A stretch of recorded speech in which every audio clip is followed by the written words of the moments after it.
ही निवडणूक आयोगांची भूतं उभी केलेली आहे ती आपल्या घरात राहत तर नाहीत ना याची सुद्धा खात्री करायला पाहिजे। म्हणून जिथे जिथे आमची केंद्र उघडली जातील तिथे आसपासच्या वस्तीतील सर्व जात पात धर्माच्या मतदारांनी तिथे येऊन ही मतदार यादीची तपासणी करावी।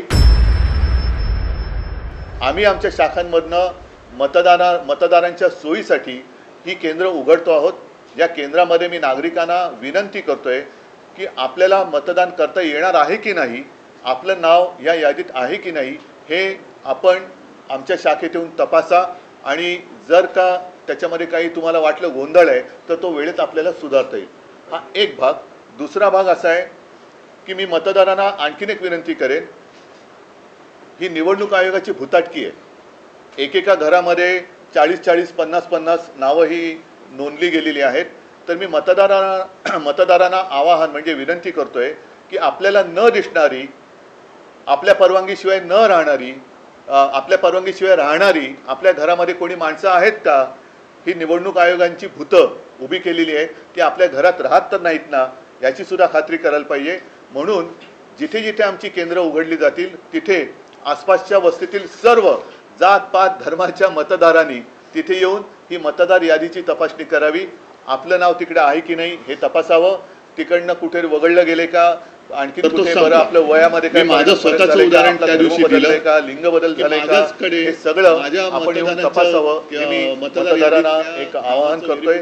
त्याचबरोबरीने आम्ही जी एक मागणी केलेली म्हणजेच काय 1 जुलै ही कट ऑफ डेट ठेवली आहे। 1 जुलै नंतर 18 वर्षाची जी मुलं आणि मुली झालेली आहेत त्यांचा मतदानाचा अधिकार या निवडणुकीला वापरता येणार नाहीये।